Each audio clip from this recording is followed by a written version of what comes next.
નમસ્કાર, હું પરમાર કિરીટ ઇફમ ગ્રાન્ટ કેન્દ્રમાં આપનું સ્વાગત કરું છું. આજે આપણે ધોરણ 10 સામાજિક વિજ્ઞાન હેઠળ પ્રકરણ નંબર 18 ભાવ વધારો અને ગ્રાહક જાગૃતિ. આજનો આપણો વિષય મુદ્દો છે ભાવ વૃદ્ધિના કારણો અને ભાવ નિયંત્રણ શા માટે અને તેના ઉપાયો શું છે તે.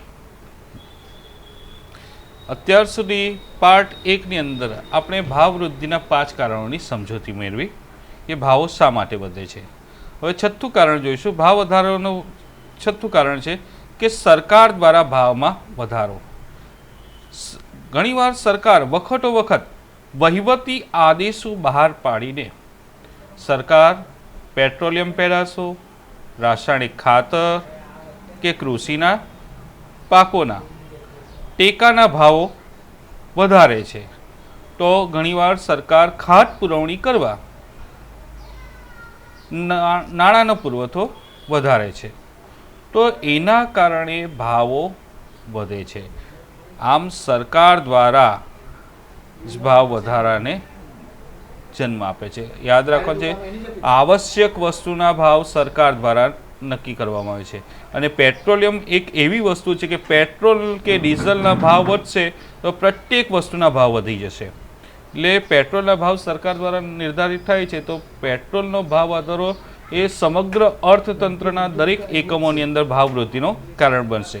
આ ઉપરાંત ઘણીવાર સરકાર કૃષિ પાકોના ટેકાના ભાવો નક્કી કરે છે, એટલે મેક્સિમમ ભાવો નક્કી કરે છે, વધારેમાં વધારે. તો આનાથી એ કૃષિ પેદાશો મોંઘી બનશે, એટલે વસ્તુના ભાવ વધશે. તો ઘણીવાર સરકાર દ્વારા ખાત પુરવણી એટલે સરકાર દેવું પૂરું કરવા માટે નવા નાણાંનો પુરવઠો બહાર પાડે છે, જેના કારણે વસ્તુના ભાવ વધે છે. આમ સરકાર દ્વારા ભાવ વૃદ્ધિ થાય છે. અને બીજું સાતમું કારણ છે કુદરતી પરિબળો. યાદ રાખો તો વિદ્યાર્થી મિત્રો, ખબર જ હશે કે કુદરતી પરિસ્થિતિ ઘણી કુદરતી આપત્તિઓ સર્જાય છે, અને કુદરતી આપત્તિના સંજોગોમાં મોટે ભાગે ઉત્પાદન પ્રક્રિયા બંધ થઈ જાય છે. એક બાજુ ઉત્પાદન પ્રક્રિયા બંધ છે અને બીજી બાજુ માંગ તો એની એ જ છે. તો આ સ્થિતિમાં અતિવૃષ્ટિ છે, એટલે કે વધારે પડતો વરસાદ, ઓછો વરસાદ, ધરતીકંપ, રોગચાળો કે કુદરતી આપત્તિના સંજોગો તેમજ ઘણીવાર યુદ્ધની પરિસ્થિતિ સર્જાય કે દેશમાં તોફાનો ફાટી નીકળે કે આંદોલનો શરૂ થાય, હડતાળ કે ઔદ્યોગિક અશાંતિના કારણસર, તો ઘણીવાર ઉદ્યોગોમાં સર્જાતી તાળાબંધીના કારણે ઉત્પાદન ઘટી જાય છે. અને ઉત્પાદન ઘટવાથી પુરવઠા પર વિપરીત અસર પડે છે. પુરવઠો ઘટતા તેની સામે નાણાંનું પ્રમાણ તો સ્થિર જ છે. આથી વસ્તુની માંગના દબાણથી ભાવ સપાટીમાં વધારો થાય છે. અત્યારે વિદ્યાર્થી મિત્રો જાણે છે, કોરોનાની જે સ્થિતિ છે, ઉદ્યોગ ધંધા બંધ પડ્યા છે, તો આ સ્થિતિમાં આવશ્યક વસ્તુનું ઉત્પાદન લોકો સુધી નથી પહોંચી શકતું, અને બીજું કે ઉત્પાદન પ્રક્રિયા જ બંધ છે. તો આવા સંજોગોમાં લોકોની જરૂરત તો ત્યાંની ત્યાં જ છે, પણ વસ્તુનો પુરવઠો ઓછો છે, એટલે કે અછત છે. એનાથી ભાવ સપાટીમાં વધારો થઈ જાય છે. એટલે કુદરતી પરિબળ પણ ઘણીવાર ભાવ વૃદ્ધિનું કારણ બને છે. એ ઉપરાંત છે દાણ ચોરી. પહેલો પ્રશ્ન થશે કે દાણ ચોરી એટલે શું? તો ઘણીવાર સરકાર દ્વારા ઊંચા આયાત વેરા કે જકાત નાખવામાં આવે છે. તો ઊંચી જકાતથી બચવા માટે કેટલાક વ્યક્તિઓ ગેરકાયદેસર રીતે, છુપી રીતે વિદેશમાંથી વસ્તુઓ દેશની સરહદમાં ચોરી છુપીથી લાવે છે, એટલે કે કરવેરા ભરતા નથી. તો આ કરવેરા ન ભરવાની પ્રવૃત્તિને દાણચોરી કહેવામાં આવે છે. અને દાણચોરીના કારણે પણ વસ્તુના ભાવ વધી જાય છે. સ્વાભાવિક રીતે દાણચોરીવાળી વસ્તુ માર્કેટની અંદર આવે છે, તો એ વસ્તુ ખરીદવા માટે પણ લોકો તૈયાર થાય છે કે અન્ય જગ્યાએ વસ્તુની અછત હોય છે. તો દાણચોરી પણ એક ભાવ વૃદ્ધિનું કારણ છે. બીજું કારણ છે સંગ્રહખોરી. સંગ્રહખોરીનો મતલબ ઘણીવાર વ્યક્તિ જે છે, ભવિષ્યમાં ભાવ વધવાના છે એવી અફવા ફેલાય કે આગાહી થાય, બરાબર, ભવિષ્યમાં વસ્તુના ભાવ વધવાના છે એવી અફવા ફેલાય કે આગાહી થાય છે. તો આવા સંજોગોમાં ભવિષ્યમાં ભાવ વધારાનો લાભ ઉઠાવી લેવા માટે અથવા તેની સામે રક્ષણ મેળવવા માટે સમાજના મોટા ભાગના વર્ગો, ખાસ કરીને વેપારી વર્ગ છે, ઉત્પાદક વર્ગ છે કે ગ્રાહક, વસ્તુનો વધતા ઓછા પ્રમાણમાં સંગ્રહ કરે છે. અને સ્વાભાવિક રીતે સમાજનો મોટાભાગનો વર્ગ જ્યારે વસ્તુનો સંગ્રહ કરે છે, ત્યારે એ વસ્તુના પુરવઠા પર દબાણ વધે છે. વસ્તુના પુરવઠા પર દબાણ વધે છે મતલબ કે માંગ વધારે છે, ખરીદનારા વધારે છે, બરાબર છે. તો આનાથી વસ્તુની કૃત્રિમ અછત સર્જાશે. કૃત્રિમ અછત થાય છે એનાથી વસ્તુની ભાવમાં વધારો થાય છે અથવા વધે છે ભાવો. એટલે ઉત્પાદક પણ ઘણીવાર વધારે નફો પડાવી લેવાના ઉદ્દેશ્ય સાથે ઘણીવાર માલનો સંગ્રહ કરતા હોય છે અને પ્રજાનો ગેરલાભ ઉઠાવતો હોય છે, જેને કહેવાય છે નફાખોરી. ખાસ કરીને આવશ્યક વસ્તુ છે એની અંદર આ પ્રકારની સ્થિતિ સર્જાતી હોય છે કે સમાજનો મોટાભાગનો વર્ગ એ આવી વસ્તુનો સંગ્રહ કરી લે છે. અત્યારે માર્કેટની અંદર જોઈએ કે ડુંગળીના ભાવની આ સ્થિતિ છે, તો ડુંગળીના ભાવો ભવિષ્યમાં અનાથી પણ વધવાના છે.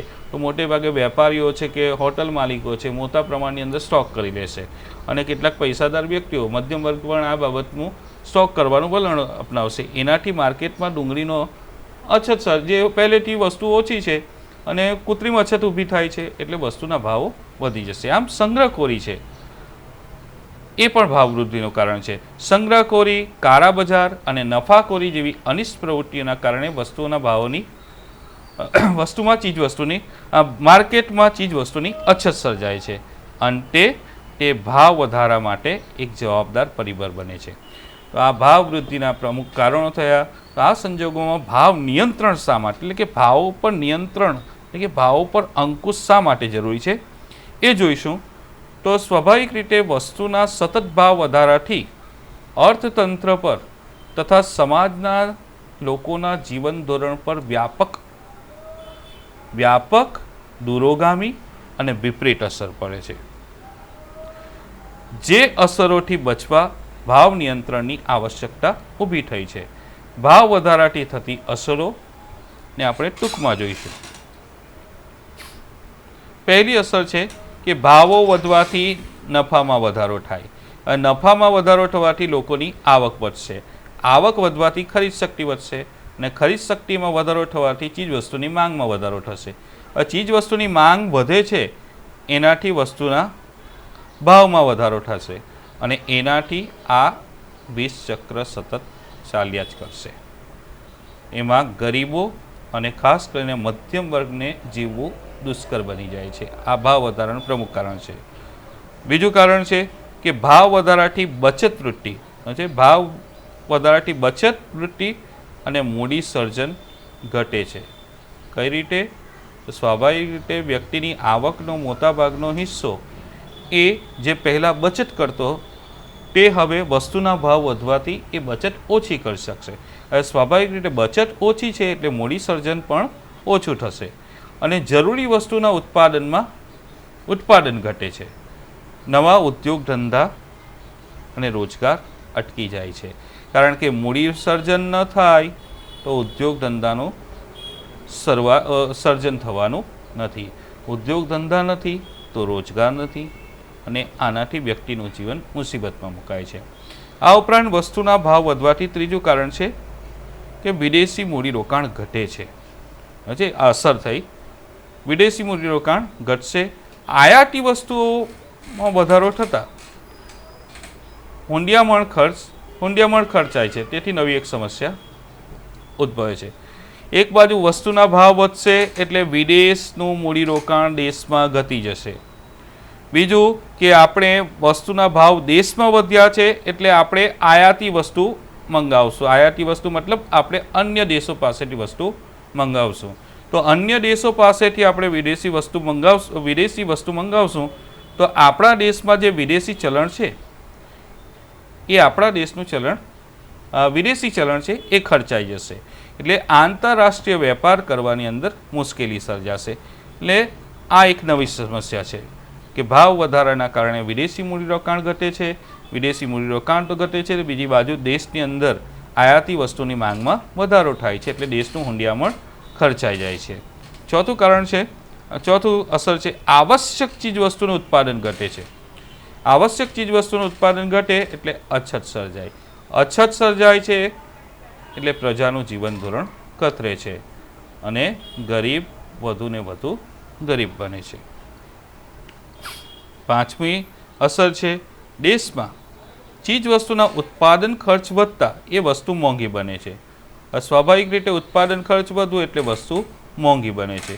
મોંઘી થતાં દેશની નિકાસી વસ્તુ જે છે નિકાસી વસ્તુના ભાવ વધશે અને તેના પ્રમાણમાં આયાતી વસ્તુ જો સસ્તી હશે, સ્વાભાવિક રીતે દેશની વસ્તુની સરખામણીએ વિદેશમાંથી આવતી વસ્તુ સસ્તી હશે તો દેશની નિકાસમાં ઘટાડો થશે અને આયાતો વધવાથી વિદેશી હુંડિયામણની સમતુલા ખોરવાઈ જશે.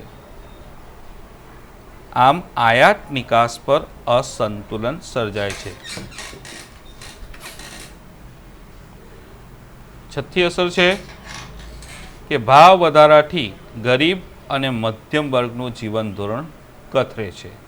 જીવન જરૂરિયાતની વસ્તુઓ પૂરી કરવા ચોરી, લૂંટફાટ, હત્યા, ગુનાખોરી, સત્તાખોરી, સંગ્રહખોરી, નફાખોરી, કાળાબજાર, ભ્રષ્ટાચાર કે આપઘાત જેવી અનૈતિક પ્રવૃત્તિઓ સમાજમાં વધે છે. સમાજનું નૈતિક અધપતન થાય છે. જેટલી ઝડપથી ભાવો વધે છે એટલી ઝડપથી વ્યક્તિના પગારમાં વધારો થતો નથી. એટલે જેટલી ઝડપથી પગારમાં વધારો ન થવાના કારણસર વ્યક્તિ પોતાની જીવન જરૂરિયાતની વસ્તુઓ પ્રાપ્ત નથી કરી શકતો. અને જીવન જરૂરિયાતની વસ્તુઓ જ્યારે પ્રાપ્ત ન કરી શકતો હોય ત્યારે વ્યક્તિ મોટે ભાગે ખોટા માર્ગ તરફ વળતો હોય છે. તો ભાવ વધારાના કારણે ખાસ કરીને મધ્યમ વર્ગ અને ગરીબ વર્ગના જીવનને સૌથી વધારે વ્યાપક અસર થાય છે. આમ જોઈએ તો ફુગાવારૂપી ભાવ વધારો અર્થતંત્રને બાધારૂપ નીવડે છે. તેથી એના માટે ભાવ નિયંત્રણના પગલાં લેવાની તાતી એટલે ખૂબ જ આવશ્યક જરૂરિયાત છે કે ભાવો પર નિયંત્રણ લેવાય. તો ભાવ પર નિયંત્રણ લેવાના ઉપાયો શું? તો પહેલો ઉપાય છે કે અર્થતંત્રની અંદર કુલ ખર્ચ સતત વધતું રહે છે. અર્થતંત્રની અંદર ખર્ચ વધે છે જ્યારે ચીજવસ્તુ અને સેવાનું ઉત્પાદન તેટલા પ્રમાણમાં વધતું નથી. એથી ભાવ વૃદ્ધિ સર્જાય છે. નિયંત્રણ માટે સરકારે પગલાં લેવા પડે છે અને સરકાર પગલાં ભરે છે. સરકારના બે પ્રકારના પગલાં છે, એક નાણાકીય પગલાં અને બીજું પગલાં છે રાજકોષીય પગલાં. અહીંયા આપણે પ્રથમ જોઈશું નાણાકીય પગલાં કઈ રીતે લઈ શકાય અને કઈ રીતે ભાવ વૃદ્ધિને નાટી શકાય. નાણાકીય પગલાંની અંદર સ્વાભાવિક રીતે ભાવ વધારો થાય છે ત્યારે ભારતની મધ્યસ્થ બેંક અર્થતંત્રમાંથી નાણાંનો પુરવઠો ઘટાડી દે છે. તેથી લોકોની આવક એટલે કે વસ્તુઓ પાછળ નાણાં ખર્ચ કરવાની વૃત્તિ પર અંકુશ આવે છે. તેથી વસ્તુની માંગમાં ક્રમશઃ ભાવ ઘટે છે. પહેલું કે મધ્યસ્થ બેંક દ્વારા નાણાંનો પુરવઠો ઘટાડે. સરકાર મધ્યસ્થ બેંક છે નાણાંનો પુરવઠો ઘટાડવા માટે એક બેંક ધિરાણનું પ્રમાણ ઓછું કરી દેશે અને રોકડ અનામતનું પ્રમાણ વધારી દેશે. બેંક ધિરાણ ઓછું કરશે, રોકડ અનામતનું પ્રમાણ વધારી દેશે અને જાહેર બજારમાં જામીનગીરીઓની ખરીદી કરશે, વેચાણ કરી દેશે. એથી અર્થતંત્રમાંથી નાણાંનો પુરવઠો એ પાછો ખેંચી લેશે. બીજું કે મધ્યસ્થ બેંક જે છે એ જ જોઈએ, મધ્યસ્થ બેંક દ્વારા ધિરાણ નીતિમાં વ્યાજના દર ઊંચા કરી દેશે. સ્વાભાવિક રીતે લોન મોંઘી થાય એટલે કે વ્યાજનો દર વધારે હશે તો લોન લેનારને ધિરાણ મોંઘું પડશે અને મોંઘું પડતા એ બિનજરૂરી મૂડીરોકાણ કે સત્તાકીય મૂડીરોકાણ કરશે નહીં એટલે કે અટકી જશે. બીજી તરફ વ્યાજના દર વધતા સ્વાભાવિક રીતે બેંકો વધારે વ્યાજ આપતી હોય તો લોકો પોતાની બચત વૃત્તિમાં વધારો કરશે, જેથી બેંકની અંદર ફિક્સ ડિપોઝિટોમાં અને વિવિધ બચતોમાં વધારો થશે. આમ ભંડોળ પ્રાપ્તિના અભાવે સત્તાખોરી અને સંગ્રહખોરી અટકે છે અને નફાખોરી ઉપર અંકુશ આવે છે. ત્રીજું છે બેંક દરમાં વધારો કરીને વેપારી બેંકોને ધિરાણ દર વધારો પડે છે, તેથી ધિરાણનું પ્રમાણ ઘટે છે. સ્વાભાવિક રીતે બેંક દર વધે છે. બેંક દરનો પ્રશ્ન થયો. રિઝર્વ બેંક જે વ્યાજના દરે વેપારી બેંકોને ધિરાણ કરે છે એ દરને બેંક દર કહેવામાં આવે છે. તો રિઝર્વ બેંક વેપારી બેંકોને લોન બેંકોનું ધિરાણ દર વધારશે એટલે સ્વાભાવિક રીતે વેપારી બેંકોનું શાક સર્જનની પ્રમાણ છે, એટલે કે ધિરાણ અન્ય વેપારીઓને આપવાનું ધિરાણનું પ્રમાણ ઘટશે. અને બીજી બાજુ છે વ્યાજ દર વધતા સત્તાખોરીમાંથી વધારાનું નાણું ખેંચાઈને અર્થતંત્રમાં બચત સ્વરૂપે પાછું વળે છે. જે વ્યાજ દર વધે છે એટલે ઉદ્યોગ ધંધાના સાહસિક વ્યક્તિઓ જે છે એ બેંકમાં નાણાં રાખવાનું વધારે પસંદ કરશે. સત્તાખોરી તરફ વલણ એનું ઓછું થશે એટલે અર્થતંત્રમાંથી નાણું ફરી પાછું બેંકમાં પાછું કરે છે. તેથી મૂડી સર્જન દર વધે છે. સ્વાભાવિક રીતે નાણું બેંક પાસે આવે છે એટલે બેંકનું મૂડી સર્જન કરવાનું પ્રમાણ વધશે, નવા ઉદ્યોગ ધંધાના ક્ષેત્ર ખુલશે. ચોથું કારણ છે બેંકોની રોકડ અનામતના પ્રમાણમાં વધારો થતાં વેપારી બેંકોની શાખ નિયંત્રણ આવે છે, એટલે કે ધિરાણ ઘટે છે. વેપારી બેંકો જે છે દરેક બેંકોએ પોતાની રોકડ અનામતના લગભગ 3% થી 15%, યાદ રાખવાનું છે વિદ્યાર્થી મિત્રો કે 3 થી 15% રકમ દરેક વ્યાપારી બેંકે રિઝર્વ બેંકમાં એટલે કે આરબીઆઈમાં જમા કરાવવાની રહે છે. જો અર્થતંત્રની અંદર ફુગાવો છે એટલે કે ભાવ વૃદ્ધિ છે તો રિઝર્વ બેંક રોકડ અનામતનું પ્રમાણ વધારીને 3 થી 15 સુધી કરી શકે છે. પણ એનાથી ઉલટી પરિસ્થિતિમાં ભાવો મંદીનો છે તો એ રોકડ અનામતનું પ્રમાણ 15 થી ઘટાડીને 3 સુધી લઈ જઈ શકે છે. એટલે રોકડ અનામતના પ્રમાણમાં જો વધારો થાય તો બેંકોનું ધિરાણ આપવાની શક્તિ ઓછી થાય છે, એટલે કે ધિરાણ ઘટે છે.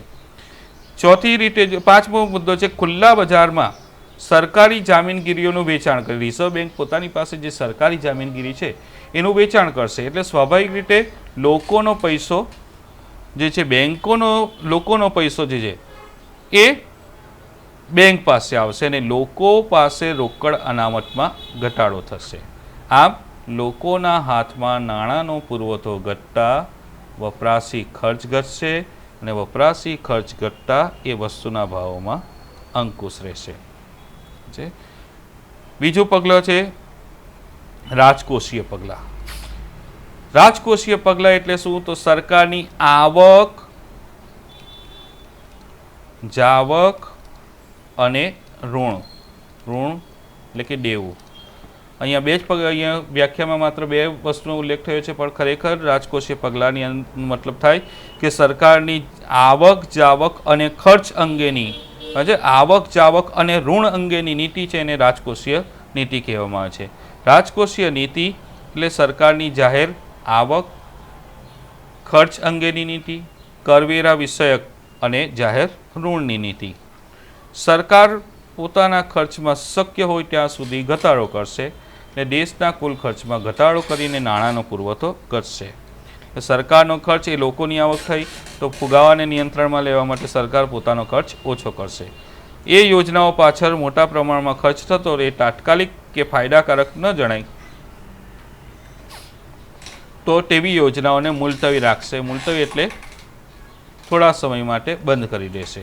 એટલે સ્વાભાવિક રીતે સરકારનો વહીવટી ખર્ચમાં પણ કરકસર અને બિનજરૂરી ખર્ચમાં ઘટાડો કરશે. તો સરકારનો ખર્ચ ઘટે છે એટલે લોકોની આવક ઘટે છે ને આવક ઘટતા વસ્તુની માંગ ઘટશે, ખરીદ શક્તિ ઘટશે અને ખરીદ શક્તિ ઘટતા વસ્તુની માંગ ઘટશે અને વસ્તુની માંગ ઘટશે એટલે વસ્તુના ભાવ ઘટી જશે. બીજું છે રાજકોષીય પગલાં હેઠળ કરવેરાની નીતિ અન્વયે સરકાર જે છે ભાવો વધે ત્યારે લોકો પાસેના ખર્ચવા પાત્ર રકમનો પુરવઠો ઘટે એ હેતુસર સરકાર ચાલુ કરવેરામાં વધારો કરે છે. એટલે કે સરકાર ભાવ વધારાની સ્થિતિની અંદર ટેક્સનો દર વધારી દે છે. એ ખાસ કરીને આવકવેરો, ઇન્કમટેક્સ વધારી દેશે, કંપની વેરો, મિલકત વેરો, આની પર સરકાર વેરો વધશે એટલે લોકોની આવકનો કેટલોક ભાગ સરકાર પાસે જશે એટલે અર્થતંત્રની અંદર નાણાંનો પુરવઠો ઘટશે. એટલે કે વસ્તુ પરનો વેરો વધશે એટલે લોકોની આવક સીધી સરકાર પાસે જશે. બરાબર છે. આ ઉપરાંત નિકાસો ઉપર નિયંત્રણ મૂકવામાં આવે છે. નિકાસ કરવા ઉપર નિયંત્રણ છે. અને આયાતો પર ઊંચા દરે જકાત નાખીને આયાતી વસ્તુઓ મોંઘી બનતા આયાતો પણ ઘટશે.